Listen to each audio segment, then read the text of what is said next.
part 2 of our CSO long-term control plan review workshop. Part 2 is what we're working on right now. And this is a collaboration. My name is Nicole Miller. I am the co-chair along with Greg Ramad of New York, New Jersey Baykeeper of Newark DIG.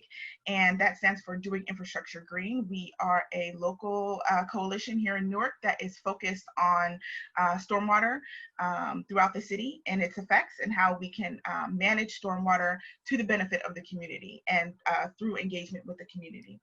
And so our partners on in this effort are Sewage-Free Streets and Rivers, and with generous support from New Jersey Future, as well as the Jersey Water Works CSO Committee.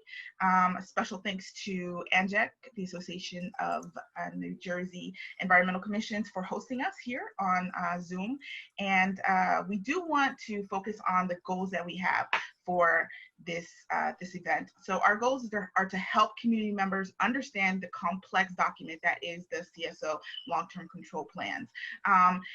Specifically, now that we're here at the end of a 5-year plan for many of the participants, it has been 5 years.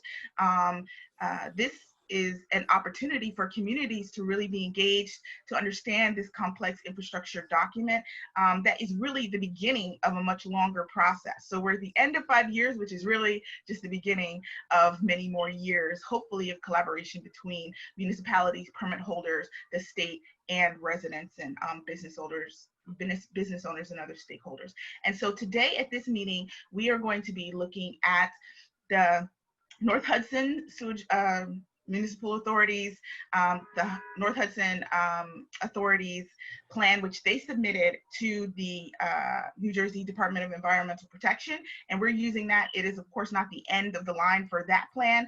It will still go through its public comment phase. And we hope that those folks who are living and who are stakeholders in that region will also contribute comments to that plan. We'll also be taking a look at Camden County Utilities Authority's work. We have Scott Schreiber, who is currently with them, and Andy Kricun, who is integral to the development of that plan as well, who will be speaking.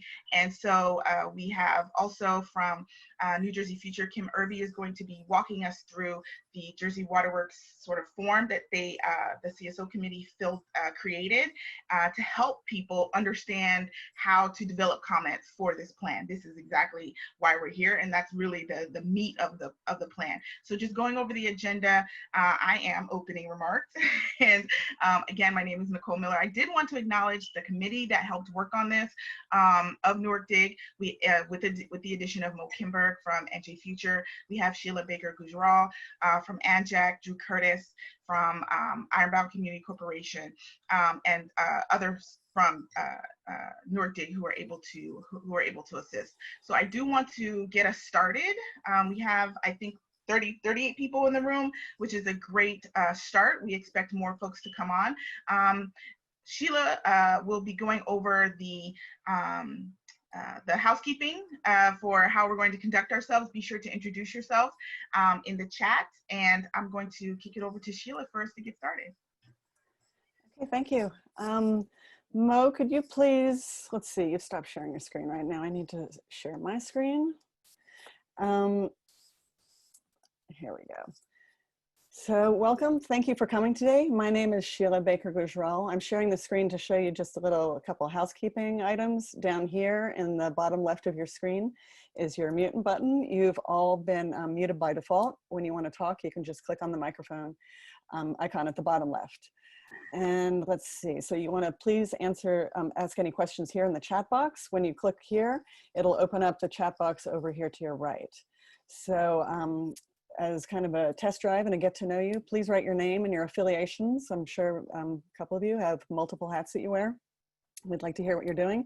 And please share that in the chat box so we can see who's here. I'd like to let you know we're recording the session today. We're already recording, and we'll be posting it on ANJEC Views, which is our YouTube channel. Let me show you. ANJEC Views, and that's a plural, ANJEC Views, not the singular ANJEC View. There's a channel there that we don't have access to that doesn't, that only has one video. So if you only see one video, you're in the wrong place. So we will be recording it. We will be posting it there once we're done. And it will also be streamed live on Facebook. It's already going on ANJEC's Facebook and on Newark DIG, and it will probably be at Ironbound Community Corporation, Sewage-Free Streets and Rivers. So please feel free to share it once we're going. So I'm going to stop sharing the screen right now. And the first thing that we're going to do is have a poll. Correct, Nicole? Is that correct? Okay. So we're going to have our first poll. We want to find out who's here and who you represent. So if you could just have a look at your screen, we'll leave this open for, I don't know, like a minute or so, like maybe less. And then we can see who we have participating. So please go ahead and start answering the poll. It's not letting us actually vote right now. It's not letting you vote because it's saying that it's. Oh, maybe it's just not co-hosts. Poll number 1 in progress. Are other people able to vote? Looks like they Maybe are. you can answer in the chat. Okay, there we go. Yes. Just co-host can't, looks like. Oh, so that's interesting. That's interesting to know. I'm going to make a note of that. Co-hosts cannot answer the poll.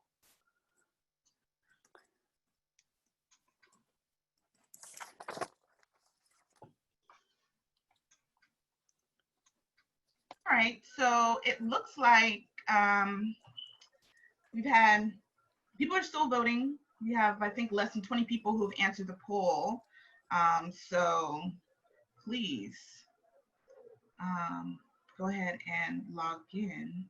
And I actually don't know, I can't tell. Sheila, can you tell how many people might be calling in over the phone? I could like look through and 1, 2, 3. I see 3. Okay, And so it's not that many. Maybe it isn't even 3. It's just, yeah. I only see 1 phone number. Okay.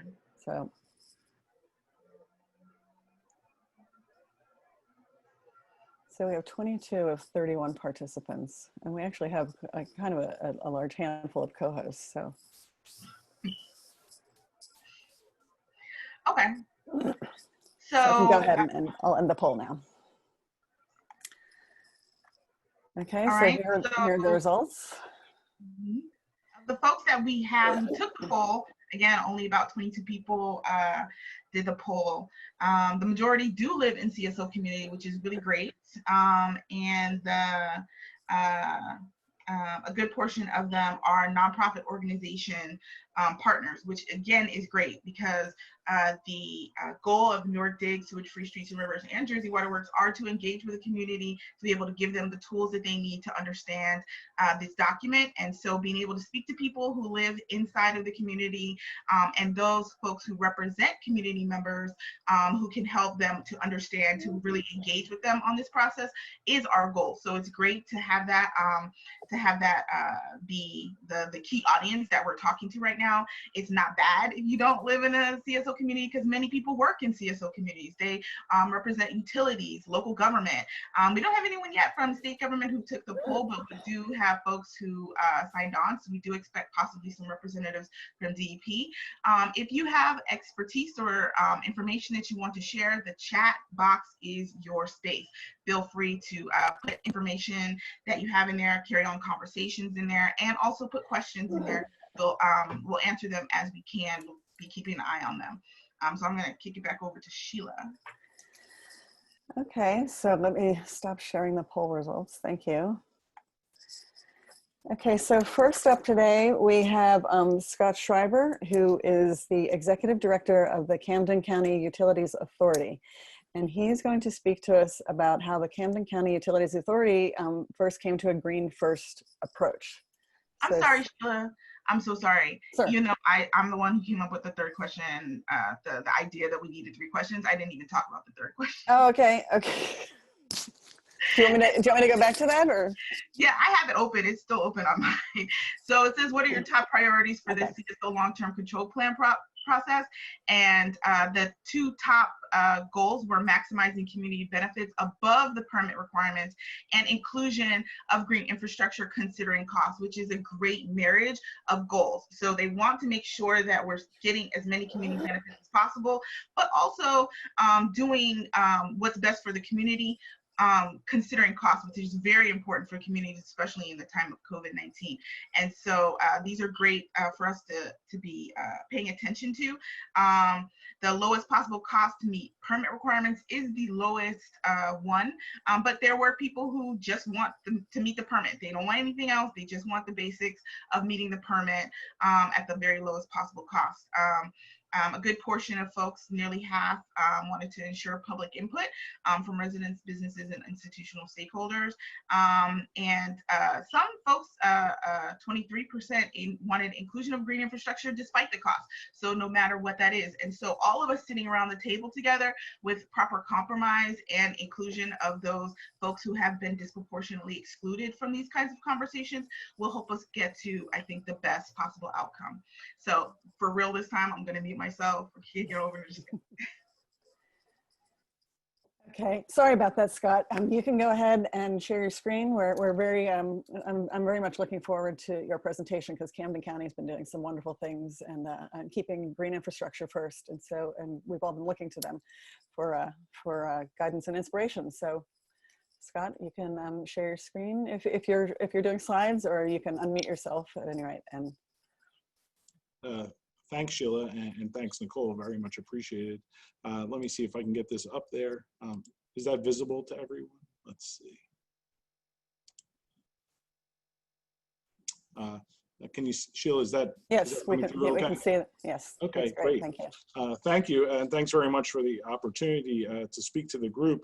First, and most importantly, I'd be remiss if I didn't acknowledge my predecessor, Andy Kricun, who's on the call, and who really was the original driver of this Leading with Green approach. So I'm thrilled to be on this panel with him, and that we can share together the steps we've taken to get us there. It seems, Andy, it seems a long time ago that we started down this road with our consultant, and it's hard to believe that it's ready to go. But at any rate, what I'd like to talk about today is this idea of leading with green. And this is an approach that has evolved organically over the last 10 years or so. This isn't something that was dreamt up in response to a permit requirement or a regulatory request. This is something that evolved because there was a real need in the city of Camden, and is a way to really push forward more than just stormwater capture. It's a way to accomplish many other things. So the two things that there's many things that we could talk about that CCMUA and Camden City are doing, but I think what we want to talk about here is why we're leading with green, how we got to that point, and how public participation contributes to that work.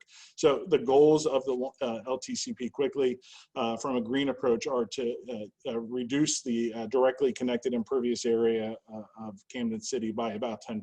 So there's about 1,450 acres or so that are directly connected. And so we want to remove about 145 acres of those, which comes out to be, as you can see there, about 30 acres per 5-year permit.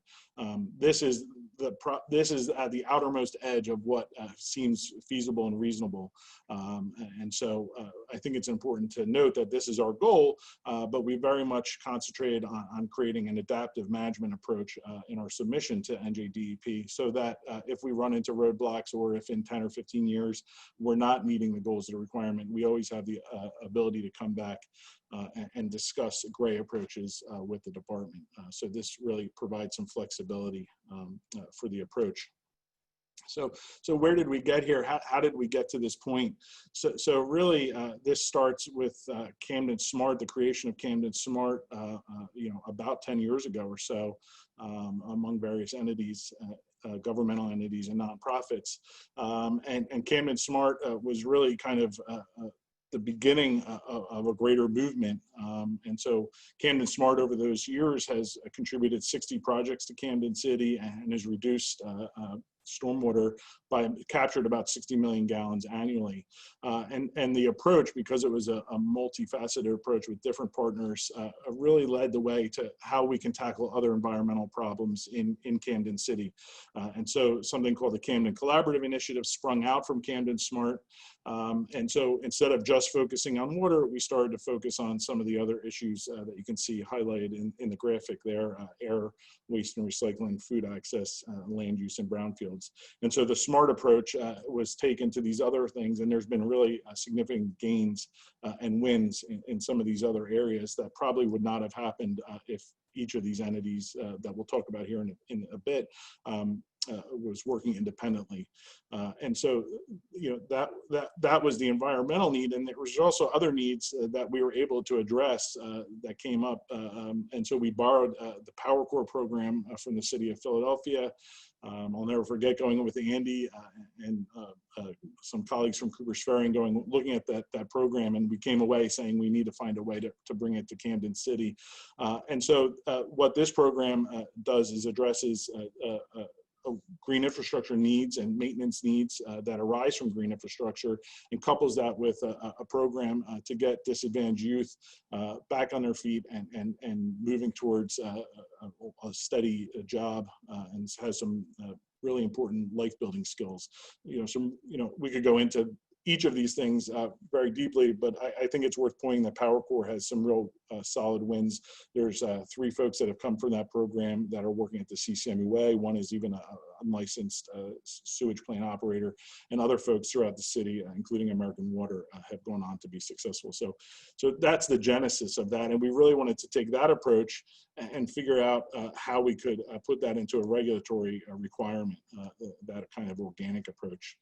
Some of the issues that Camden City is dealing with presently, and unfortunately probably will be dealing with for the time to come, you know, street flooding is an ever-present issue. Just a small amount of rain will lead to street flooding at some places in the city. And so that is something that has to be prioritized. And our approach with DEP has been, quite frankly, to say that street flooding and that human health component takes precedence over the river quality component for in the first 5 years. We're really going to focus on getting stormwater out of people's basements, letting them get to school, letting them get to work, and then we'll go back and figure out how we can figure out the capture from it going into the rivers. Of course, Camden, like many urban areas, has a heat island issue, and unfortunately, the unemployment rate in Camden, especially among young folks, is extremely high. So we wanted to try to figure out a way that we could marry our experience and our goals, the regulatory goals that are laid out in the DEP permit, and marry them to really holistically kind of move forward and help with some of these other issues that the city is facing. So, you know, obviously when there's a challenge, there's also hopefully an opportunity to move forward with. And we're at a really lucky time for this plan to be moving forward here in Camden City. The Trust for Public Lands and Cooper's Ferry and the city and Camden County are really involved in investing in parks in the city. I think the Camden County budget in the last year calls for about $14 million worth of park improvements. And TPL and Cooper's Ferry are working on a 5-year parks plan with a really robust outreach to the community. The idea that everyone should be no more than a 5 or 10 minute walk to a green space. You know, there's been private investment in Camden, and what we've seen recently is now there is an attraction to improve the infrastructure, not necessarily the sewer infrastructure that we're talking about, but the roadways and other things. And so the DOT and other folks have been investing heavily in infrastructure. And so these ideas, this idea of park improvements, this idea of road infrastructure improvements, lets us kind of grab onto these things and implement green infrastructure where it's needed and where there's an opportunity to contribute in other places that are already having work associated with it. And so why green? You know, the most immediate answer to this is the fact that there's immediate opportunities, and we can phase it in quickly over time to take a gray approach to try to solve the issues that Camden City is facing. there's two reasons why that isn't appealing to us. First is that it takes a long time to get that gray in the ground. We're going to have to design it, plan it, construct it, fund it, and there's not immediate results. The green approach can be a little bit quicker and can start having immediate impact on the communities that are dealing with this issue. And this issue of stormwater flooding. Of course, there's a triple line benefit, which we'll touch on throughout this presentation, and I'm sure will be something that's discussed throughout the program here. There's employment, there's this idea of taking Power Cores and program like Power Core and making it more robust. If there's 145 acres of disconnected impervious area, we're going to have to manage that and manage it effectively. So how can we provide access to opportunities, job opportunities for young people that are maybe an easier entry than traditional other types of employment around utilities like the CSMUA or PSE&G or things of that nature. And then, you know, what really appeals to us is that this allows us to really have really meaningful public participation at a very small level. So green infrastructure affects the community that it's in, whether that's a street or a block or a neighborhood. And so engaging those folks like we have in other opportunities, it really lets us sit down. We know what our goals are. We know we want to capture stormwater, but we want to understand what the community's goals are, what they want. Do they want amenities, park amenities? Do they want green space, peaceful green space, passive green space? We can understand the immediate goals and then marry those two things together and have a really positive outcome. And of course, what I've talked about already is coordinating with other infrastructure projects. These are some of the folks that we partner with, and really, you know, working with people is fundamental to green infrastructure. It's really part of it. No one gets excited about a pipe going in the ground. A pipe in the ground is only going to accomplish so many things. When you're taking a green approach, you're able to touch on many other things that we've been talking about here, and people get excited about that. And we've had some really good successes. We're out to bid currently on a green infrastructure project for 2 schoolyards, and that approach really works. So TPL is our partner, Trust for Public Lands. We knew that we wanted to have stormwater. Trust for Public Lands knew that they wanted to have amenities, recreational amenities. So we went to the community and said, what does this look like to you? These are our goals. How does it look? And through a robust outreach with the students, the staff, the administration, and the folks that live in the neighborhood around the school, we were able to come up with a great project that not only meets our goals, but will be something that's embraced by the community, which is a really positive outcome. So the idea now is we've had this kind of ad hoc approach that I've been discussing. We have Camden Smart, we have Camden Collaborative Initiative, we have other things like that that are working. How can we put that into a systematic approach? And one of the things that really appealed to CSMUA was this idea of work that, again, I'm going back to the Trust for Public Lands, work that Trust for Public Lands was already accomplishing. They had created a green and healthy tool that was really meant to help them get parks closer to where people live. And they were looking at really important things in that work. They were looking at poverty rates, asthma rates, distance to green space, household income. So this existed, but we were able to take the work that our consultant, CM Smith, from the long-term control plan had, all the data and all their modeling and GIS layers, and we were able to feed them into the TPL program.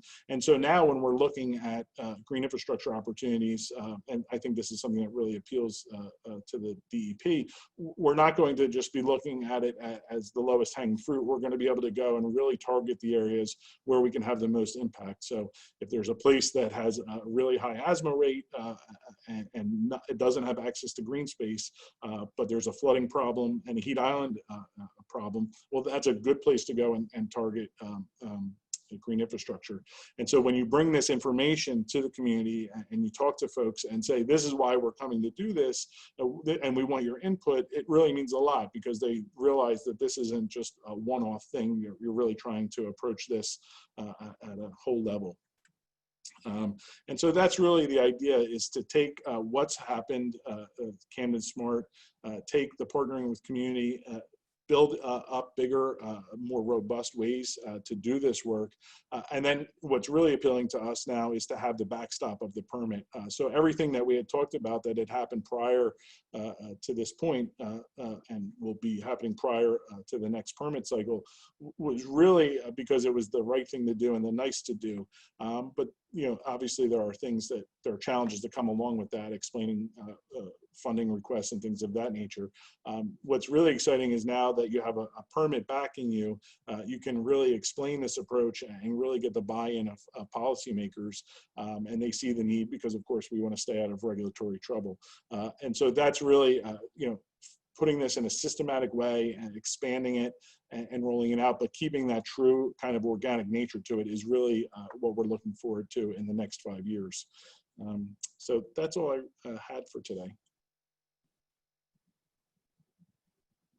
Thank you so much, Scott. Really appreciate your time with us. I think if you can go, yeah, perfect. Do we have a few minutes for questions? If anyone has any questions that they have for Scott, we'd be willing to take one or two. I don't think I saw any coming in through the chat, but if someone on the line would like to unmute themselves, or like raise your hand, we can unmute you and you can go ahead and ask a question.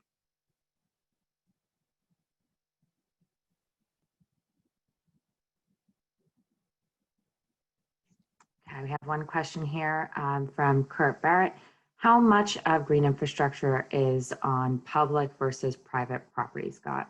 Mm-hmm. So right now it's almost exclusively on public property, but one of the things, and I intentionally didn't get into this, but one of the things that we're exploring is how we can use land use boards and other development to encourage private use of green infrastructure. And that's a conversation that's just getting underway in Camden, and surprisingly it's getting a good reception, and so that's very much to the good, but at this point almost all of the work has been on public, and almost all of the work that we envision in the first few years of the permit at least will be on public land. Thank you, Scott. And then we can take one more if anyone else has questions.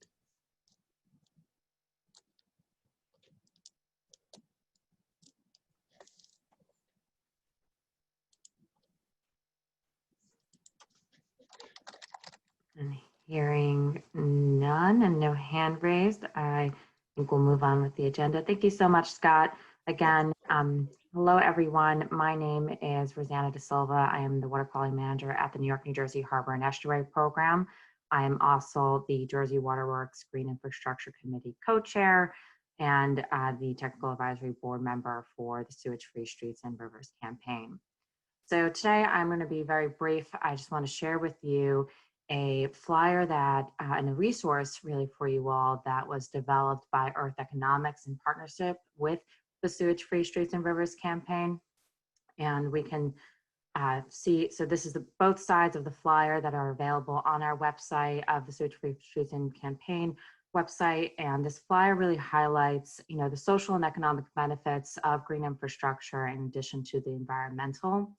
And as you heard from Scott, we recognize that you're not going to have a long-term patrol plan that's going to be 100% green infrastructure, but you do get a number of benefits when you couple gray and green infrastructure together in those long-term patrol plans when looking at, generating jobs, saving money, the other benefits that come from a green solution, like reducing the heat island effect, you get cleaner air, and improving water quality. You could go on to the next slide, right? So we just wanted to zoom in on a couple of these areas in this flyer, and what we're talking about is really, green infrastructure can reduce the strain on the centralized conveyance and treatment systems of these wastewater and stormwater systems, really by capturing and slowing down that stormwater at its source, right? So where stormwater is falling. And what this graph here is highlighting is how green infrastructure projects are cost effective from both a capital and an operations and maintenance perspective, right? So just like gray infrastructure, you will have a capital cost and you will also have an operations and maintenance cost. And what we're seeing from research from other cities is that green infrastructure projects are able to store more gallons of stormwater per dollar invested than your conventional gray infrastructure. And just for an example, we looked at New York City, where they were able to save $1.5 billion on their long-term control plan by including green infrastructure, which was 22% less than their all gray approach, right? So obvious cost savings.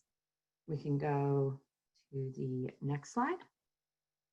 And in addition to those cost savings, what we're also seeing is that green infrastructure programs also support between 11 to 13 total jobs, right? So that's direct and indirect, in comparison to around only 7 for jobs for traditional water and wastewater programs, right? So most importantly, when we couple a green infrastructure program with a local workforce development effort and prioritizing those local hire programs, green infrastructure leads to local spending, right? So between hiring local contractors for labor and materials, and it also helps circulate those funds into your local economy. So very important for local jobs. And we also see that the benefits for green infrastructure for adaptation and resiliency is that green infrastructure can be scaled up. It's less riskier and cheaper to first scale up your green infrastructure than starting with, scaling up your gray infrastructure, right? And we know that most research, what we're seeing between New Jersey DEP, as well as EPA and other research that's being done by the US Army Corps, is that we're really seeing by 2050, there likely will be from 1 to 2 feet of sea level rise increase by that time. And when you think about where our CSO outfalls are located, that should question, okay, what happens when the sea level rises, and how protected are we since we have these open CSO outfalls there? What does that mean when then it rains and then we have an overflow occurrence during high tide and that CSO outfall is submerged? So these are the questions to consider. And so we're hoping that, we made this flyer available. There's also a technical background that further highlights all the research that was done for creating this flyer. We'll have that up on the Sewage-Free Streets and Rivers website. And we're hoping that this flyer will be useful to you all when you're considering reviewing your own long-term control plans for your community and looking to submit your comments. And with that, I would like to introduce a longtime champion of green infrastructure, Andy Kricun, with the U.S. Water Alliance and the Jersey Waterworks CSO Committee co-chair. Andy? Thanks, Rosana. And those are 2 very tough acts to follow, but good acts to follow. Thanks, Scott, for your kind words earlier. I'm so glad that you and the CCMA team are moving forward to make a positive difference for Camden City, as I knew that you would. And also great to follow Rosana. I think, Rosana, you did such a great job with the panel that Jersey Waterworks had a few weeks ago with bringing Philadelphia and New York City to talk about green infrastructure, and you're doing such great work. So it's a pleasure to follow the both of you.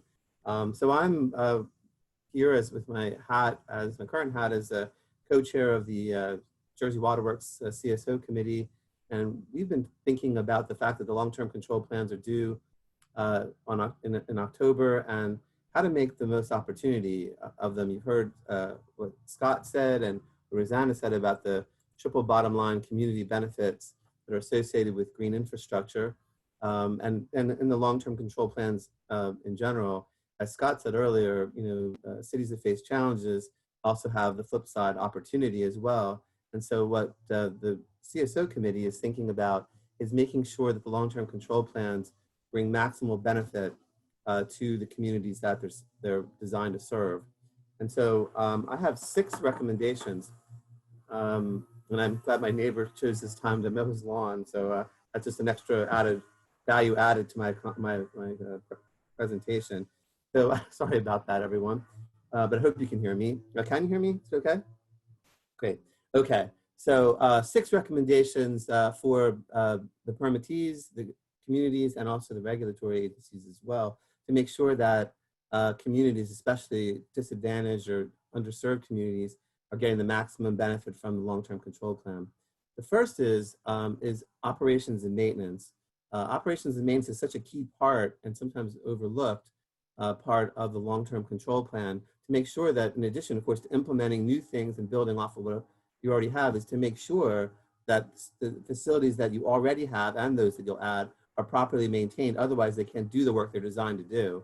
I mean, for example, when I was with Scott and the CCMUA, we had a study commission that showed that a sewer line that is silted up, can only carry a significantly less amount of sewage and stormwater to the wastewater treatment plant.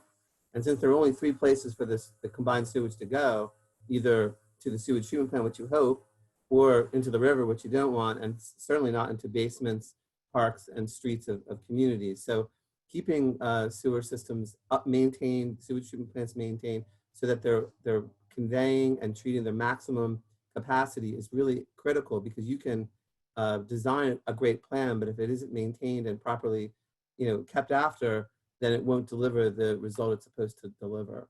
And we found in the study that I referred to that over 80% of the flooding in, say, in Camden, could be due to silted up sewers.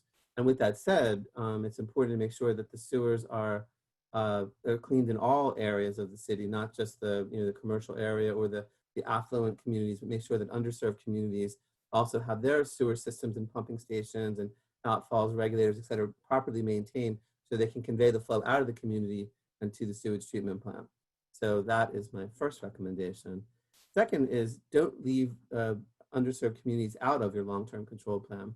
So the thing is, and we had a good discussion with the NJDEP earlier this month, that it is certainly possible to have a compliant plan, a plan that complies with the permit, and as Nicole was saying, the minimum requirements of the permit, that isn't necessarily equitable. Not every single gallon of combined sewage has to be captured at every moment in time in order to be compliant. So it's important to make sure that underserved communities are not excluded from the long-term control plan, and that even though the plan is compliant, make sure that it's equitable as well, and that it does convey combined sewage away from underserved residential neighborhoods. Third thing is the second thing was, don't leave communities out. Well, the next thing is, don't leave them for last. These long-term control plans can take a long time to implement. They're often 25 years. The Philadelphia's plan is 25 years. So they're not expected to be completed overnight. There's a lot of investment required. But with that said, we want to make sure that underserved communities are not only included, but not left for last in sequencing. That in fact, residential communities should be prioritized, and maybe underserved communities, from the basis of equity, ought to be highest on the list, but certainly not last. And so when we're looking at these long-term control plans, we want to make sure that underserved communities are included and also sequenced as a high priority, not as a last priority. The other thing is not only do we want to make sure we address underserved communities in a positive way, not leave them out or leave them for last, but we also want to make sure that we look for opportunities. Like Scott said, the flip side of challenge is opportunity. Let's look for opportunities to actually provide triple bottom line benefit for underserved communities. So in addition to just not leaving them out or leaving them for last, we want to actually proactively improve their quality of life, and maybe preferentially looking for opportunities to green those parts of the city or community and provide benefits, because they're needed there more than anywhere else. And as Scott said in his presentation, green infrastructure needs to be maintained. That leads to more green jobs. And so these are opportunities for people to work near where they live. So the beauty of triple bottom line benefits of green infrastructure is that it does so much good above and beyond the stormwater capture that is required by the permit. Two more things I'll mention is to look for optimal funding to make sure that not only is the project implemented or conceived equitably and implemented equitably, but also that it's funded in a manner that's equitable and does not put an undue burden on anyone in the community, but certainly not underserved communities and low-income households, which would be more adversely affected if the project costs more than it needs to. So on the one hand, doing the bare minimum is going to be costly. Doing above and beyond the bare minimum to provide triple bottom line benefit will be probably more costly. But if funded in an intelligent and strategic way, we can actually reduce the burdens. All those projects that Scott described that were done in Camden were done without rate increases because they were funded either through the New Jersey I-Bank, the infrastructure bank, the state revolving fund, or through we used open space funding in Camden, like county grants to acquire land. We basically used a supplemental environmental project that an entity was obliged to do a remediation, and we used that to help create a new park. So the idea is to be strategic, to look for funding that reduces the cost and burden on the community and the ratepayers. So, and I would strongly advise using the state revolving, the New Jersey I-Bank, which when I left back in February, it was a 30-year loan, less than 1% interest with principal forgiveness, which is basically a grant for green infrastructure projects. So the thing is but comparing that to say like conventional funding, which might be 5% interest or so, that's like a 35 to 40% grant. So if you're not using the I-Bank, even if it takes a little bit more time to get that funding, you're putting an undue burden on your ratepayers and certainly a disproportionate burden on low-income housing. And then the last thing I'll say, and then I'll give you guys a break, is stormwater fees. I'm going to put in a pitch for stormwater fees.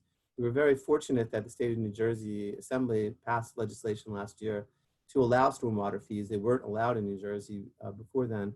And there's such an equity in stormwater fees. I'm thinking back, I think Kurt Barrett asked a question about public versus private investment earlier, and I'm thinking back to the webinar that I was referring to earlier that Rosana did such a great job in leading, where there was Philadelphia, New York, and myself as a former Camden utility manager, and there were 3 green infrastructure or CSO long-term control plan projects discussed. Philadelphia, which has a stormwater fee, had 80% of the green infrastructure on private property. New York City, which did not have a stormwater fee but was about to implement one, was 0% private, 100% public, and same with Camden, all on public property because in the absence of a stormwater fee. So putting in a stormwater fee significantly increases the range of space available for green infrastructure, increases the opportunity for stormwater capture, and also more fairly apportions the rate burden, the cost burden across the community.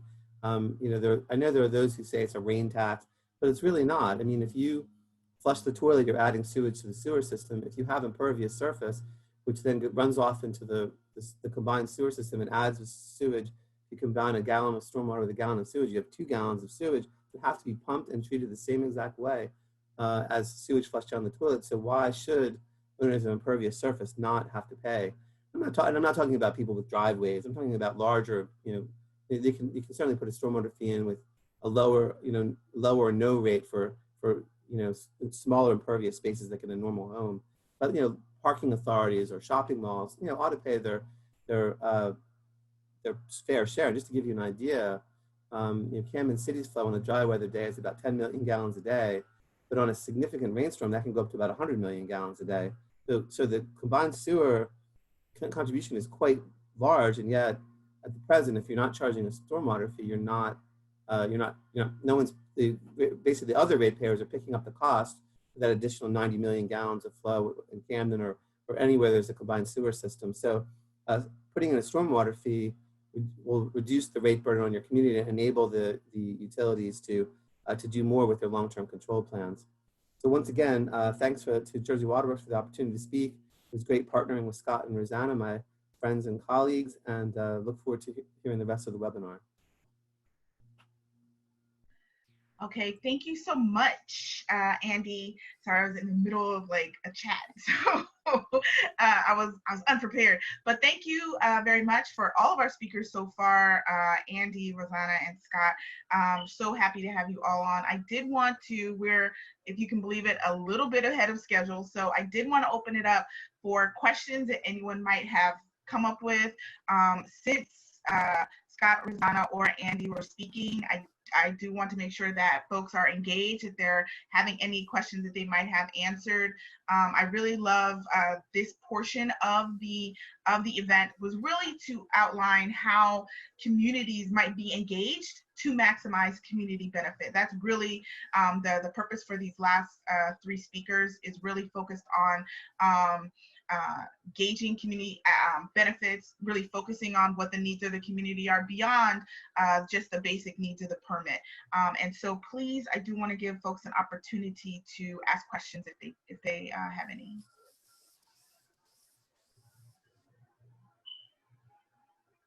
Okay, I see one here from Tim Feeney. What are solutions for sections of town that are extremely residential, not a lot of private/industrial opportunities, but areas that still require a lot of green or stormwater mitigation? So I'm gonna let either any three of you who want to take that one to go ahead. Well, I'll take a shot. I mean, if there isn't like space for green infrastructure, then you know, in order to convey the sewage away, you have to make sure that the gray infrastructure is adequate. I mean, I think that there's probably no way to have a 100% green infrastructure solution. You're going to have a mixture of green and gray. If you only have gray, then you're losing a triple bottom line opportunity for the community, as Scott and Rosana explained earlier. But if you can't do 100% green, so if there's not there's a spot where there's really no true opportunity for green infrastructure, then you're going to need to you know, make sure the gray infrastructure is sufficient to convey the sewage away, but then also look for adjacent areas like Scott was discussing earlier, you know, with the work that the CCMOA, the City of Camden, and Trust for Public Land are doing. The idea is to make sure no one, at least in Camden, is more than 5 to 10 minutes away from a park. So if you can't do it right there, then look for the next closest space. I would also add that there's communities, I believe Buffalo is a good highlight of this, and others that are taking abandoned or vacant lots that may have reasons that they would not want to build a residential home there, or just not enticing for some reason or another, and can use those independent lots to create small green infrastructure spaces. And so this is something that I've seen around the country, and it might be appealing to lots that are otherwise not marketable in residential areas. Yeah, and I would add, you know, there's definitely residential solutions, you know, depending on the community. I know, like, you know, Jersey City, for example, Jersey City MUA had purchased a bunch of barrels, and we're giving them as rebates to Jersey City residents that they can install themselves onto their property. City of Newark also did the same. Montclair as well. So there's a number of like rain barrel solutions. You know, the Rutgers Cooperative Extension Water Resources Program had piloted a number of rain garden rebate programs, for example, met for residential properties. So there's definitely, you know, opportunities to consider, and it's really just a matter of, you know, informing residents of the options, and then also giving them the tools necessary to either A, you know, allow them to install themselves, or B, come up with a partnership with the local municipality to come up with, you know, a cost share program, right? So reducing some costs if the municipality is able to buy in bulk, like a number of rain barrels, it's much cheaper. That rain barrel then becomes much cheaper than if I went to go to Home Depot or Lowe's and purchase one of their fancy looking ones, right? So there's a difference in that sense. There's also, I did want to jump in. We had a comment from Frank down at HDR, who's a consultant working here in Newark. He said options like porous pavement, tree pits, and sidewalks and bioswales can also be considered. He did also mention the Newark rain barrel program. In addition to that, it's very rarely residential versus commercial. There are a lot of interplay there. So we have institutions, schools. Newark is a university town, for example. They have schools that have large lots that can have GI implemented on it. We have institutions such as churches that have parking lots and roofs that can have downspouts that are disconnected, disconnecting home downspouts with rain barrel programs, the porous pavement and tree pits, but then also really just engaging the community on water conservation, on the issue, on the fact that we have the CSO issue, we need to reduce the wet weather flows, and so helping people to do water conservation during wet weather events can go far. If you ask people to reduce their water during rain events, at least a good portion of those folks will say, hey, it's raining, maybe right now I don't need to wash this load of clothes, I can wait until it's not raining or until a sunny day. So some of it is engaging on water conservation, finding innovative ways to engage with people, but it's important to have that back and forth with the community so that they know there's a problem and they can help be part of the solution. Were there any other questions? I can also add to, I mentioned New York City's benefit of, going with a green and gray approach versus an all gray approach, and, kind of also talking about, residential properties or, local, like public lands, like the churches and the schools and such.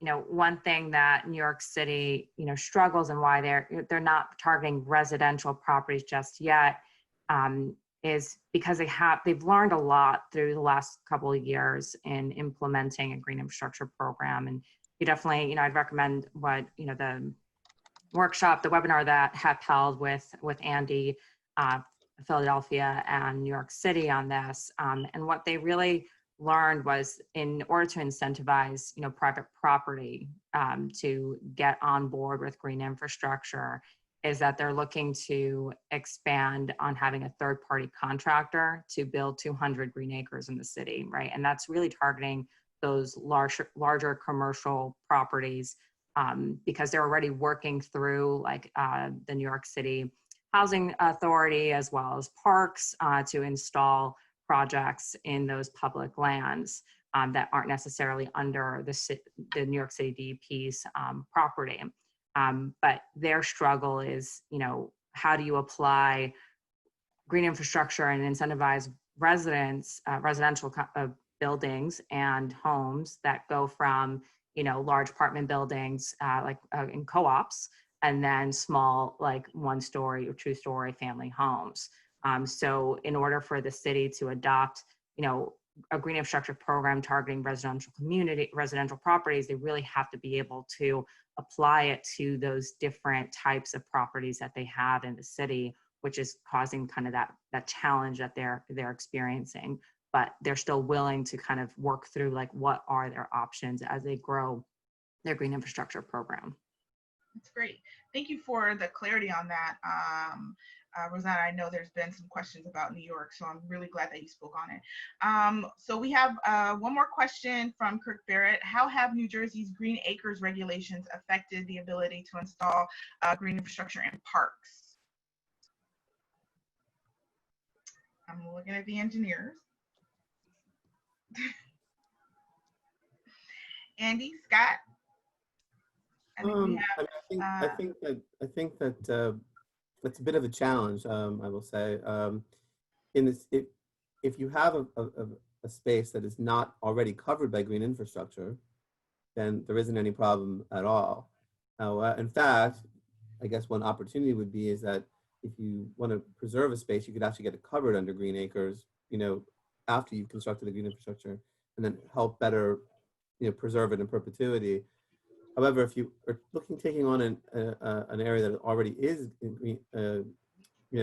designated under green acres, you really have to demonstrate that you're not doing anything that is impacting green infrastructure. And I know this, and it's certain, even if you're doing gray infrastructure that would capture stormwater and improve the environment, I know it is very difficult to get green acres approval. And that was one of the things the Jersey Waterworks CSO Committee was talking about even 2 or 3 years ago, that one of the northernmost cities was trying to do just that, do something that would have been very positive from the stormwater capture and combined sewage flooding point of view, but would have had, to dig up the green acre space temporarily to put the pipe in and then put it back.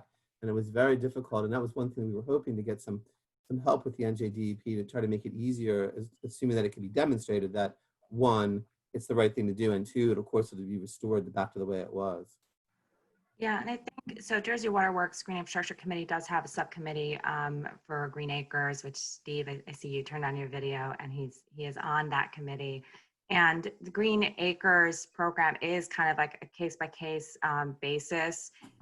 What we have seen is that, you know, it is very important when you're looking at Green Acres to start thinking about green infrastructure up front, but it is, you know, has to come from a water conservation perspective.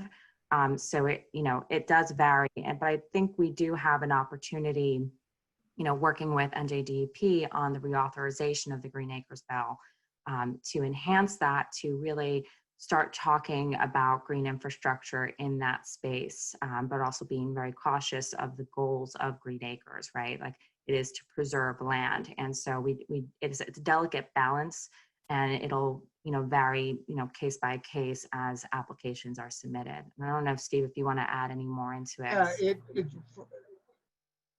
For those of you who don't know, I worked at Green Acres for about 30 years. I retired this past last July, and it's always been a balance, as you said, Rosana, about dealing with the park stormwater versus stormwater from other sources. So on the one hand, green infrastructure is a natural in parks. It's almost like doing less than you need to, because a lot of park projects are like other development projects where there's utilities, parking lots, buildings, things like that. So there's plenty of opportunities for green infrastructure, but also in working with applicants to tell them, you know, that it's all right, you don't need a manicured lawn everywhere throughout the park. There can be some overgrown areas, plant more trees. Think about reducing the amount of impervious surface to begin with. Can you use stone where possible, pervious surfaces? So as you mentioned, it's all about in the beginning of it, the planning of it. What do you want to do? And it's, you know, mostly with developed parks, conservation areas. They don't need that so much. So. Okay, thank you so much. This is a great discussion, and I do want us to be able to answer all the questions that folks have. I see that Natalie put another question into the chat, but we are going to move on. It's already after 11, and I want to let everyone know that we will be monitoring the chat and coming back as possible. We did want to do another poll so that folks can, now that you've sort of been thinking about it, we have a few more people on the call. We did want to redo the poll question about priorities before we move into Kim's presentation on the form itself, and just really be thinking about what the priorities for the long-term control plan are. So I'm going to send it over to Sheila for the poll. Okay, here you go. Can everybody see that? All right. So we'll leave it open. We'll for, I don't know, half a minute, a minute.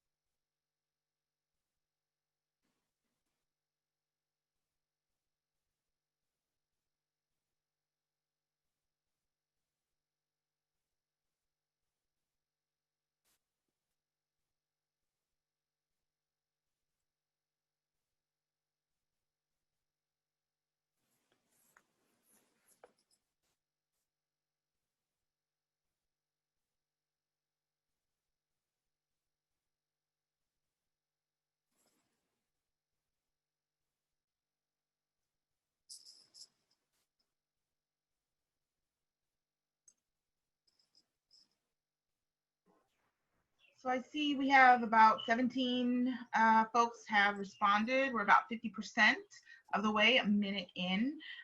So please do just go ahead and open up your computer and vote there. The first question is, what are your top priorities for the CSO long-term control plan process? You can choose two, your top two options. And the second question is, do you think the process has been inclusive of environmental justice communities? We're at about 66%.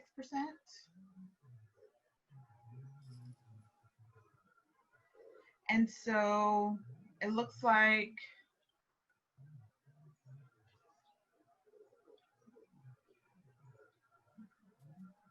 we've kind of stalled out at 24. Sheila? Yeah. I think we should shut it 66%. I'll end the Yeah. poll now. Is that All right. right? So for the first question, we did have a few more people respond. Again, inclusion of green infrastructure considering cost is the first one at 58%, and close second, 11 out of 24 respondents put ensuring public input. So those remain the top two. Well, actually, maximizing community benefits above permit requirements was the previous one, and so now ensuring public input, that's residents, businesses, and institutional stakeholders. So still that's engaging with the community, which is great. And the majority of folks do believe that the process has been inclusive of environmental justice communities.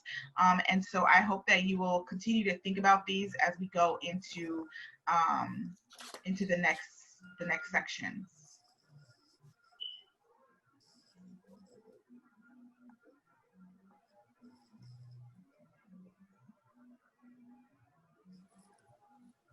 Okay, so next we have Kim Irby, who is a policy analyst with New Jersey Future, and she will be discussing the CSO LTCP review using the North Hudson Sewage Authority's plan.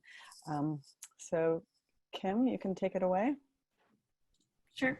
Okay, I'm sharing my screen now.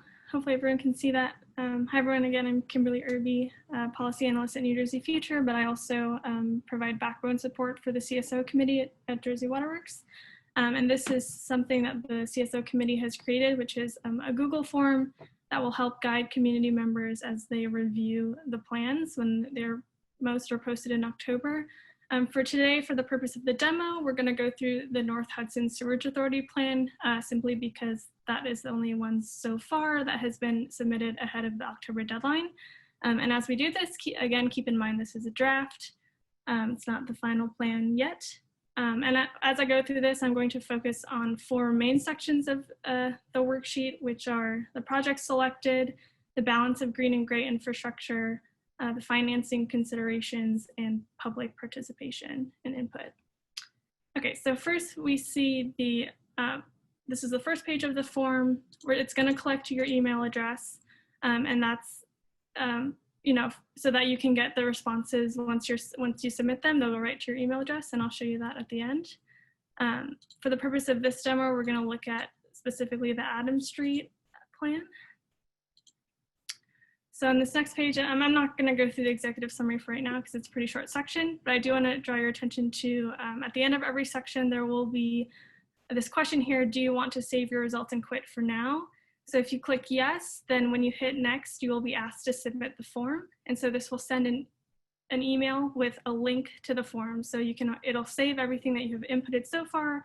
And if you ever want to go back, you'll click the link and it'll bring you right back to this form. It's not going to bring you back to your latest page. So you would just have to click through to the latest section. And then once you get there, you can either click no or clear the selection. And that will allow you to move on to the next section. So we're going to move on here.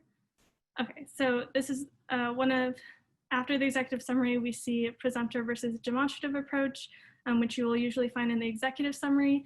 This is for you to see which approach the permittee chooses to kind of prove compliance for the permit. So going over here to the plan, I'm looking at this through the preview app on my MacBook, and you can, if you're using it, you can choose to view the table of contents. That will be really helpful for you to click through certain parts of the report based on how it's structured. Otherwise, you can always do Control F. And for me, it's going to highlight this search bar that's already at the top here. And And so for example, if we're looking for the approach, I might type in approach, and luckily it'll bring me to that first page of the executive summary. And if you read through, you eventually find that the authority chose to move forward with achieving a minimum of 85% capture by volume of combined sewage on an annual basis. So given this, we'll go over here and choose 85% capture, a presumptive approach. If we go down, you're gonna have to find what the baseline, either number or volume of the annual combined sewer overflows are compared to the anticipated number or volume expected after LTCP implementation. So for this section, I'm going to search percent capture, and that's a suggestion that we've put in the description here. If you go to the table of contents, you'll see that there's one section for existing percent capture and one for percent capture after implementation. So those are pretty much the two sections that we're going to need to answer these two questions. So go in the table of contents, you can just click through to the section. And here you'll see a table. It's the overflow volume in a typical year existing conditions. And so you see for the entire authority, it's about 407.7 million gallons per year. So I'll go over here and type that in. It's the volume, not the number of events. And then I'm gonna actually just go back here to the table of contents and then click percent capture after. And we can see another table which is similar, but this time it shows volume in the typical year after the LTCP implementation. So I'll go down here and put 188.6 million gallons. And that's pretty much it for this section. Moving on to project selected. This first question is going to guide the user to the section where they're most likely going to find this information, or at least the table of this information. So I can, again, go here and search implementation schedule, or I can find it in the table of contents. Something to note specifically about the North Hudson Sewerage Authority, which might not be the case in other plans, but if you look at this first table, this will show you all the projects for both the Adams Street and the River Road wastewater treatment plant. But the section we're actually looking for is down here towards the end, the actual implementation schedule section, and then here the long-term control plan schedule for Adams Street. So if we click here, and we scroll down a bit, we'll see a table that shows all of the projects for the Adams Street plant along with the costs and the start date. So I'll say yes, we're in the implementation schedule section. And here we're gonna look at 7 alternatives that are in the CSO permit, or categories, if you will. And we'll go through each project and see which of these categories it falls into. So for example, this first one, integration of a 1 million gallon resiliency park storage tank into the conveyance system. If I read through all these descriptions, I would determine that it falls under increased storage capacity in the collection system. So examples of this are raising weirs, constructing new storage tanks, expanding plant capacity, and so forth. And then as another example, we see here they're going to construct a new plant outfall, and we would categorize this under sewer treatment plant expansion. So that's just an example of looking through the simple table of the projects and categorizing it. If you did want to look at the details of each project, we could go back to the table of contents and you could see, here, I'll go back here. There is a section for selected alternatives where you can look at the details of each of these. But just for simplicity of this section, we just looked at the table. Okay, so I'm going to move on to the next section, which is of the projects selected, looking at the balance of green and gray infrastructure. So what I would want to do is search green infrastructure and see what pops up. In the case of this plan, in the executive summary, Hoboken green infrastructure is mentioned, specifically their strategic plan, and there are mentions of current green infrastructure projects such as rain gardens at the Southwest Resiliency Park and so forth. So when it asks, does the plan include green infrastructure projects? Technically, there are none in the projects listed, but I can always go here and put other and mention the Hoboken GI plan and how they state these elements will work in parallel with the long-term control plan. And just going off this description, for example, they list these projects, these resiliency parks and Washington Street. So I would, select public property And there's a question that asks if the green infrastructure will be implemented uniformly or in specific areas identified as priority. So there are a few areas here, so I could select priority areas and list them. So I could say resiliency parks and Washington Street, for an example. Okay, so I'm going to move on to the next section. Some of the rest of these questions just ask basically the same question comparing green and gray for a couple things, such as the percentage of capture, the percentage of the budget, again, specific projects in certain areas. And at the end of every section, I forgot to mention this, you'll notice there is one open-ended question asking about comments and concerns. So at the end of every section, you can put all your thoughts here, and this can kind of serve as, a composite of the comments that you would ultimately submit, along with, the other things you have observed from the other questions. All right, the next section is financing considerations. So again, a guiding question to lead you to the right section. Does the plan have a financial capability assessment? We could search it, but it's also, you could also find it in the table of contents. See right here, there's one section here. So we'll say yes. If you're looking for how the plans are being financed, it's actually going to be in this section, in this plan anyway, in the long-term control plan schedule part. They list a lot here. So once you read through, you would eventually find, and I've highlighted it here for simplicity, there will be a rate increase. You can select that. We see that they'll use loans from the New Jersey Infrastructure Bank, so we'll select that. And they also mentioned bonds as well. So that's just an example of how you can look through to find how they're being financed, and you can add other if there's something else we missed. As far as any rate increases, this sentence here doesn't specifically say rate increase. So if you search it, you might not find it. But again, if you just read through, you should be able to find this. So we can type here a 2% increase per year for the next 10 years and a 3 to 3.5% increase per year following, for example. You can describe their methodology and how they came up with that, which you'd have to go a little further back to see. And does the permit holder have proposed rate increases by income level? I think if you go further, you would find that rates are going to be applied uniformly. They'd say no. So again, just some examples of some questions about the financing section. And then the last section I want to focus on is public participation. So this section should be able to be easily found in the table of contents. Again, you could search for it as well, but there's a public participation section here. And I've highlighted for you some examples of public engagement and the types that they used. So, and that's the first question. So we can see they had public meetings, they have printed materials. And then if you scroll down to their public outreach activity section, you can see that they had some education outreach. So we'll select that as well. There will usually be a section that talks about public input, and we can find that here. So does the report include comments or input from either the supplemental CSO team or public? And what I could do, you could always summarize it, but I could also copy and paste here. Okay, so that's public input. There's some other questions about more details that but for the interest of time, I'm going to skip through these. The next section is an optional section with just some extra questions for you to consider. I'm not going to go through these because they're a little more specific. And then finally, the last section is just one long open-ended question for you to add any other notes or comments. And so once you're all done, you can submit. Your response has been recorded. It will have sent it to your email address. I'll show you an example of what that looks like. So this is the email that you'll see. And even after you've already submitted it, you can always edit your response if you need to.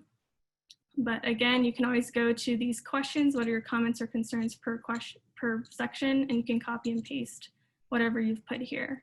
And if you want to save this to your computer, you can always figure out a way to print this, save this email to a PDF. So that's the end of this demo. I hope this is useful. And in the chat, I'm going to put the link to this demo sheet that you can share or look around.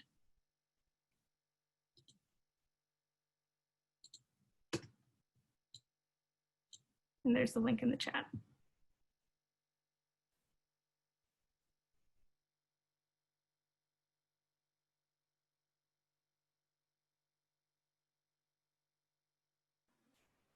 Awesome. So thank you, Kim, for that. We wanted to, I guess, just take a moment. We do have some time, so I wanted to see if there were any questions before we go into the breakout group discussion.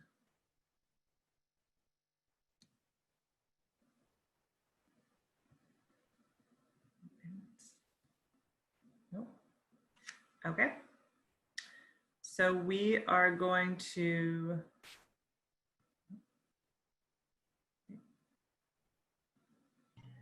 So Mo, just really quickly, I saw that Natalie had asked a question in the chat while Kim was speaking.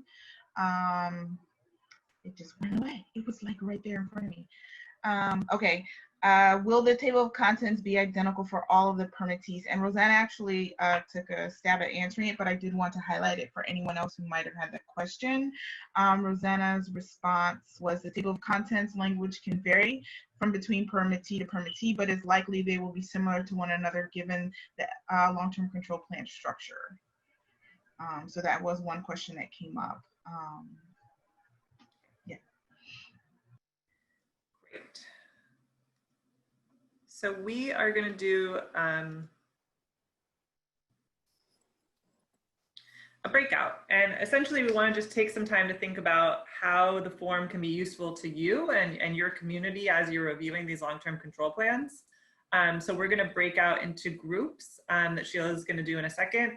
But the questions we want you to discuss in your groups are, what part of the long-term control plan are you most interested in commenting on? Just to start that conversation. And then, we wanted to get some feedback, will this form be useful for your review? What was confusing? And, do you plan on using this form?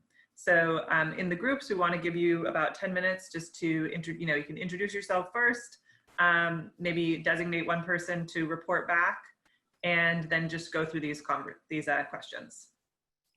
So again, it's really just to take some time to think about how this form can be useful to you and your community. So Sheila? Okay, I'm going to divide you into groups, and I'm going to put the questions in the chat box so that you all have that for reference. Let me do that first. Okay. Okay, so I know that we were in the middle. I know in my breakout group, we were in the middle of like a nice intense conversation. So I hope that all of you had great interaction in your breakout groups. I believe Mo, are you on that? I'm here.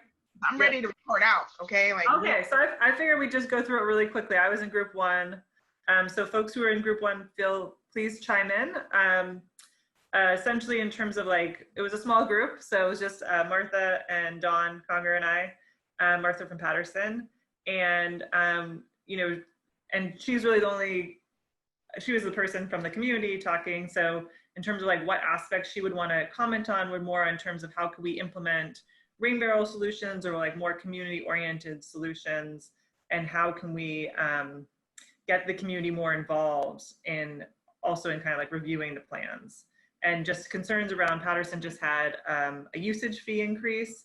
So really wanting to get ahead of this because, people could be very upset when they find out there's going to be additional increases and not so getting ahead of that. And then they both thought the form was very useful. So anything else that you two want to add? That was perfect, Mo. Okay. So I guess we can move on to group number 2. Sure, I can speak for that group. Real quick before I do that, I do want to mention something that I meant to during my presentation but forgot to. That PDF I was looking at was just the first 40 pages or so of the plan called the selection of alternatives.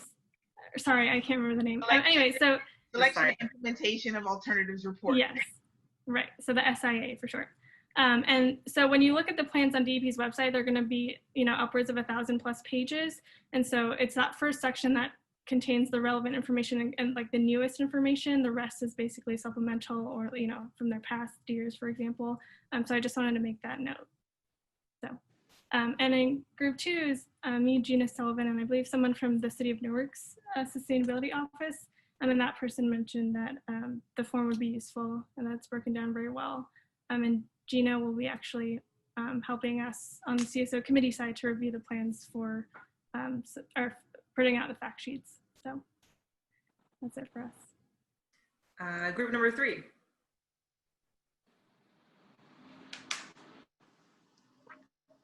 anybody from group number 3? I think that was us. This is Drew. There was a few of us on, self from a community group, someone from an environmental nonprofit, a community advocate for green infrastructure in Central Jersey, and a consultant. We had a good conversation. I think a lot of what folks wanted to prioritize and really look at were like what the community wanted to see. And also affordability, I think, was something else that came up was important. And then, yeah, people in general liked the form. They thought it was really well done, but it's just a lot to review was the feedback, particularly for people who are going to be looking at more than one of the plans. Was there a group 4? No, probably people don't remember what group they were in. Sheila, do you have I don't have it up, the group listings. No, it disappeared. Let me see. Yeah, I was in. Yes, I got it. 4. Oh, go ahead, Natalie. Oh, no, do it. You go, Steve. Go ahead. We had a side conversation about the Green Acres thing because I was curious and had questions about that. But generally speaking, not to sort of repeat what was already stated, I think one quick piece of feedback, Kim, is if at the top of the form, you can include the direct link to where all the publications are going to be, because obviously there is that sort of referencing side by side.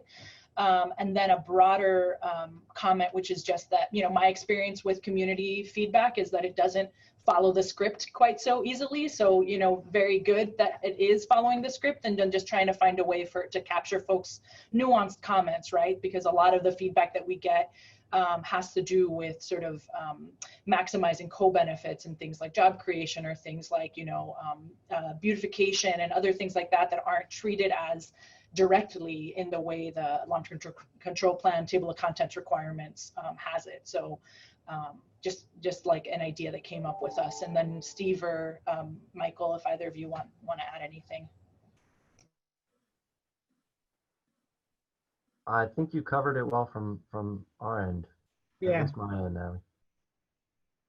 that was good. Yeah, awesome. So that was group 4. Is there a group 5?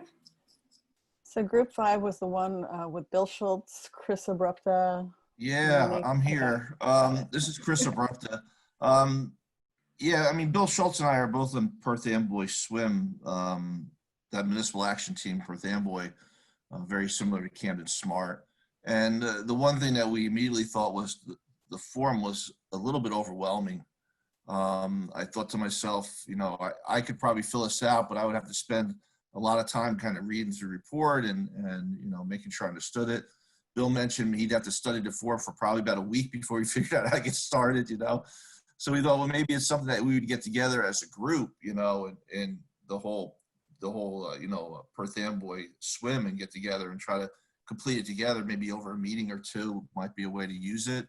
We are obviously all very interested in green infrastructure and how to use that. And mostly, for managing the CSOs, but also for the co-benefits is really what a lot of us are very interested in, especially in Perth Amboy. I don't think the form is confusing. I just think it's overwhelming. I think it's going to take some time. Now, Monica was in our group, and she's with a consulting company, and she said that, Monique was in our group, and she said that, this looks like something that the consultant who kind of did the long-term control plan could fill out pretty easily.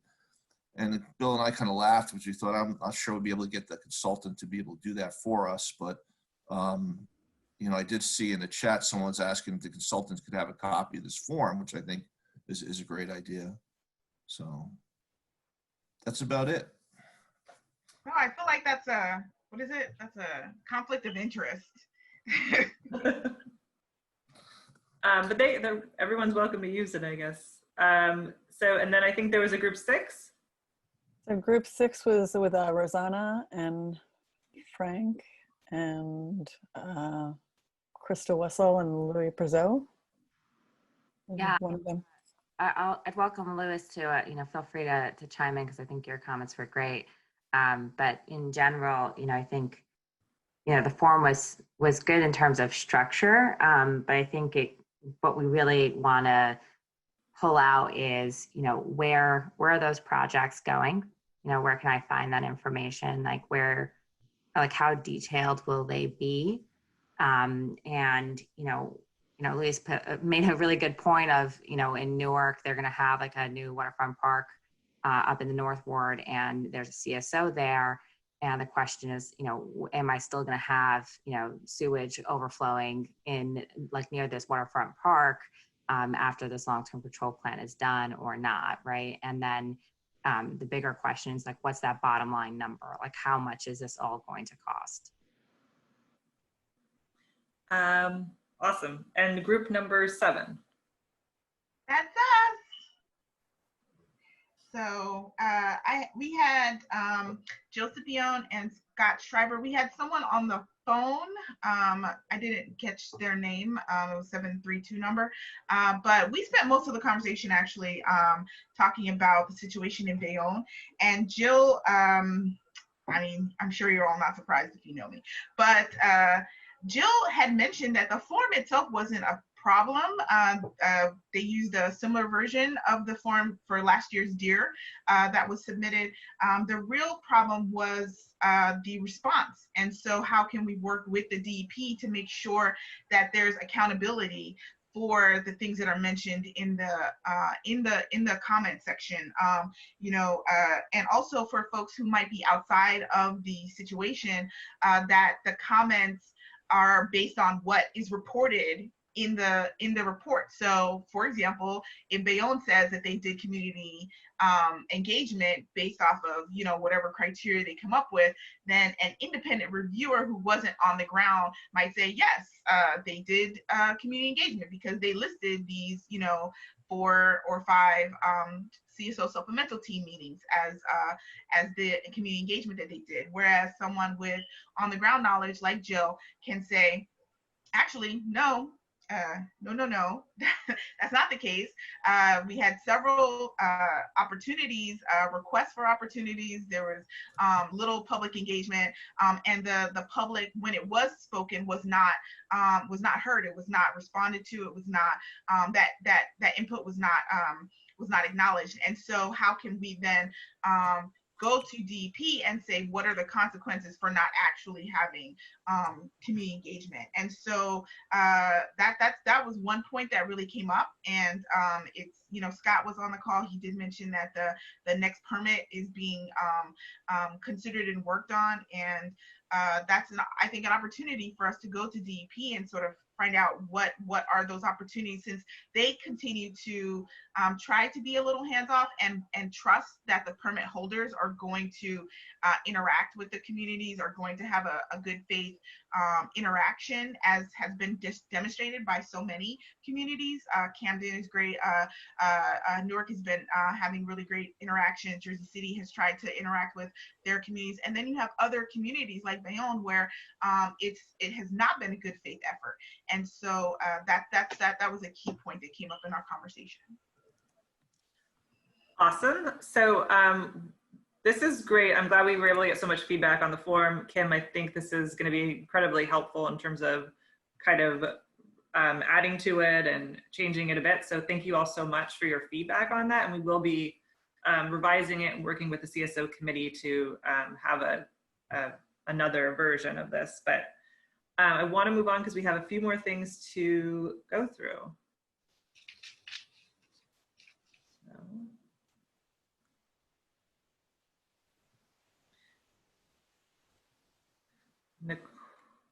Yes, Nicole, you are up. I went and put myself back on mute. All right, so, okay, Okay, so right now we're just going to talk briefly about sort of regional concerns, what that means. And so I am, for those who don't know, in Newark, and we are part of the Passaic Valley Sewerage Commission region. And so these are just some notes for folks who might not necessarily be aware. As the selection and implementation of alternatives report, what we're calling the long-term control plans, ultimately the SIRE is due on October 1st. And in the PVSC region, regional plans are still being developed. And so this is something that has come up in the last, just this year, really, as a major point of concern for those of us who've been working in the community on this process for the last 5 years. We've been working on municipal plans for 5 years with the idea that regional plans were an option that weren't necessarily fleshed out. There wasn't much attention paid to them until around February, when the idea of a regional plan sort of surged to the forefront, and that cost has been evaluated to be about $1.2 billion. That's billion with a B, and would consist mainly of storage tanks in North Bergen, Jersey City, Bayonne, and Patterson, along with the parallel interceptor in Newark. There's a few other additions, some green infrastructure in Newark and Patterson, and I think a couple other areas would sort of help to complete that plan. And it's important that we recognize municipalities do not have to go with the regional option. In fact, it's imperative that all of the municipalities agree so that they can push forward with the regional plan. And though we have costs for the regional plan as a whole, the costs have not yet been determined for the municipalities individually. And so we have a couple problems with transparency. And that's what we've been dealing with, is we have costs for the communities have not been determined for the regional plan. But if you go over to the next slide, Mo, actually go one more and then we'll come back. So the cost here, this is a Newark example of a plan. This is not the totality of the Newark plan. This is just an example, but you see storage tanks, you see regulated modification, and some green infrastructure. That's 5% green infrastructure there, would come to about $439 million over the lifetime of that plan. And then down for the regional alternative costs, Newark's portion of that $1.2 billion has not been determined. So we don't know what that cost will be. So we can't necessarily say if this is a good deal or a bad deal. What are the additional benefits? That kind of minutia still has to be decided upon. And so with a plan that's due October 1st, really not knowing that and having it come here at the 11th hour is a major bone that we've been digging at. So Mo, if we can go back one slide just to give people an understanding here. We have oh, that's Mo's. This is Mo's slide. So I'm using my mouse, but you can't see it, to follow the parallel interceptor there that would flow throughout pretty much the entire length of Newark. Oh yeah, thank you, Mo. That's the entire, pretty much the east side of Newark, going from the north down to the east along the river, paralleling the existing interceptor that's there. And then over on the Newark municipal alternatives, you see that we have a few storage tanks, some green infrastructure, water conservation, regulator modification, and I&I would, along with green infrastructure, the inflow and infiltration. So to sort of balance that, there aren't, I think, as far as community benefits, the major ones would be water conservation, green infrastructure, providing local jobs, and the additional benefits. So what we are interested in is how are the regional alternatives going to benefit the community as we've planned and built into the municipal alternative benefiting the community. Those are the questions that we still have not yet have answered, in addition to what this is going to cost Newark specifically. And we know that, putting in that much pipe in Newark is going to be expensive and also disruptive. And so going back, one more slide, again, that last line there, backwards, back in time, yeah. That last line there, that the overall cost might be lower, but because we don't know what the cost is for the municipality, and being able to weigh that with the benefits, the sort of that we would get with the municipal plan, we're still a little in the dark on that regional plan, but it still needs to be decided upon. And that last line is that PDSC will build a bypass pipe to allow more water to reach the plant. That is going on no matter what, because they need to be able to increase that flow that the pipe can, that the plant can accommodate during wet weather events.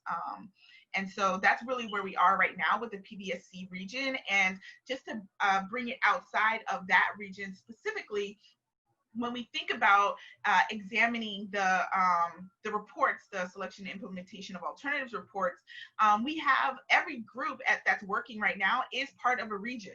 And so we have this sort of knowledge about PDSC region examining a regional approach, but we don't necessarily know if the other regions are considering this. It hasn't really been talked about, and so it's imperative for community folks to be engaged with their permit holders to find out what exactly is being considered in a regional approach, and what the region might be coming together to decide on whether they're going municipal or regional. It's just something to be aware of, since everyone who's working right now is part of a region.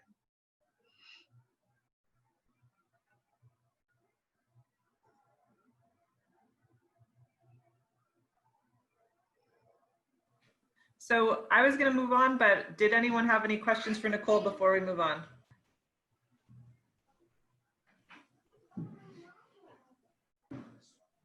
Nope. Okay. Does anyone else see any questions? I've got my screen up, so it's hard for me to see. I don't see, am I muted? No, okay. I don't see anything. I think there was one question we hadn't really discussed. Dorian Kerber had asked if there was a CSO map available, and Sheila provided it very helpfully, as well as Don providing an interactive map. I think is it the same map? Nope, it's not even the same map. So you got map options. That's beautiful. And the long-term control plans link, Rosana has submitted where that the plans will be posted. I think Mo's going to talk a little bit about that as well, but the link is there. And Francisco, I have to use your full government name. Frank posted here in a regional alternative cost for all participating communities would be less than if they went on their own. And so that's what we've been told time and time again, that that's the benefit of being in a regional plan, is that you're sort of guaranteed that whatever the cost is going to be less than going on their own. However, the lowest denominator of pure cost versus what are the additional benefits that the community is going to get do need to be weighed, right? So if it's just we're going to lay some pipe, there's nothing additional, there will be no jobs, there will be no reduction of street and basement flooding, there will be no water conservation or education, there will be no community engagement, and very little green infrastructure. Is that really a best benefit to the community? That's something that the individual communities should decide on their own. Yeah, I just saw something else come in. And Frank also put a link here for monitoring overflows from rainfall, which is important. I don't know if you want to keep an eye out for those CSO events. Yeah, so that's the link to the CSO alert system. So, you could go to that website and see what communities are experiencing CSO overflows during wet weather. Very cool. Always good to know. Actually, extremely important to know. So we wanted to just give some when we have the ability to submit comments right now, if you live, or even if you don't live in the North Hudson Sewage Authority area, you could submit comments right now on that long-term control plan, on those two plans. They were posted on the DEP website. So at this point, public comments can be submitted on those two plans.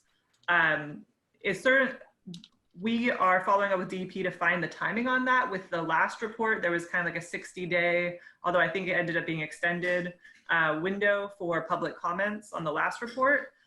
based on when those reports were posted. So we're looking for some clarification on if it's going to be the same for the long-term control plans. Likely there will be, well, I don't want to say likely, there will be a window of time. We want to figure out exactly how long that will be. So once you've reviewed the plan, you have comments, you want to submit them, you can submit them to the DEP, and they have team leads for each, for regions or like grouped together.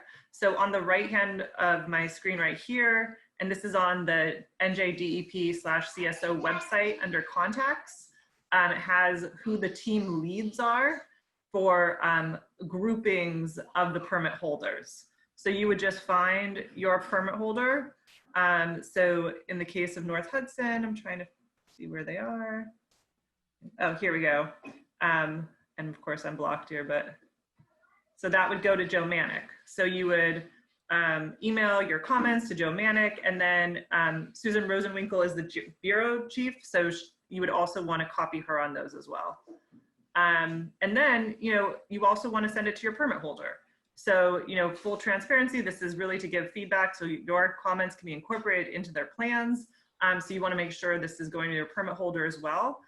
This is a link to a resource that was created by Sewage-Free Streets and Rivers, which lists all the permit holders, who the CSO contact is. So you have an email and a phone number, so someone that you can copy on that. We also suggest including your local elected officials. Even if the municipality isn't the permit holder, they should still be aware of your comments, your concerns, and especially if they are the permit holder as well. So your mayor, city council should be involved, as well as any other, even staff, would also want to know what your concerns are. So this is, for when you're able to submit comments. Right now, North Hudson's is up. So if you want to submit comments on North Hudson's reports, now would be the time to do that. Hopefully very soon we will have draft copies of the long-term control plans, hopefully before the October deadline. So just a bit of a call to action. Right now we have been requesting that the draft long-term control plans be released for public comments before they're submitted to DEP. This has been a long-standing ask, and now is the time. We're almost 30 days until the long-term control plans are going to be submitted to DEP. So this would be the time to reach out to your permit holder. If you're a supplemental team member, reach out through that avenue and ask for the plan, ask for a draft copy of the plan. And you could also ask for that plan to be posted publicly so that there is the ability for the public to look at these plans before they're submitted to DEP. There's going to be a regional supplemental team meeting for the Passaic Valley region on September 2nd. So that is something that everyone who is in that region, or even if you're not in that region, that's an important meeting to be participating in. We will have a lot more information about what the next steps are. And that's a region that's going to impact, really the entire state, because Passaic Valley is the largest, sewer treatment plant. So the plans themselves, North Hudson's right now, and the future plans will be posted at this link on the NJDEP's website. This is also important because this has all of the past reports. So if you want to look at the past public participation report, or if you want to look at the past development of alternatives reports, those are all on this link right now. And the future submittals will be all here posted publicly for everyone to be able to look at those. And so I just want to take a moment to thank all of our speakers, Andy Kricun from the Jersey Water Works CSO Committee and the U.S. Water Alliance, Kim Irby from New Jersey Future, Nicole Miller from Newark DIG, Rosana DaSilva from the New York, New Jersey Harbor Estuary Program, and Scott Schreiber from Camden County Utilities Authority. I'm happy that everyone was able to participate in this, and thank you all for your interest. We will continue to keep you informed, and we will continue to do additional workshops as we kind of dig in. So I think the ideas about, using this forum as a group is a great idea, and that's something that we can definitely support. Please look at the Sewage-Free Streets and Rivers website. There's a lot of resources there. Sewagefreenj.org/resources. Jersey Waterworks has a tremendous amount of resources, Newark DIG, the Flood Defense, NJ.com, all great places to find more information. So we are really at noon on the dot pretty much. But before leaving, I did want to just open it up to the floor if anyone wanted to put anything in the chat in terms of something to share with the group or wants to make a final comment. Just want to open that up if there's anything folks want to share before we adjourn. Before folks, I did, Kim Gaddy was on. She did ask me to remind folks that the New Jersey is considering a green environmental justice bill with a long name, and so they're having a town hall to discuss it. She put the information in the chat, but I also put it back in there again just so that folks can take a look at it. It's happening tomorrow at 6, the town hall to discuss that. Thank you. Thank you all for participating. We'll definitely follow up with a video link for this, as well as additional resources. So thanks, everybody. Thank you very much. Thank you.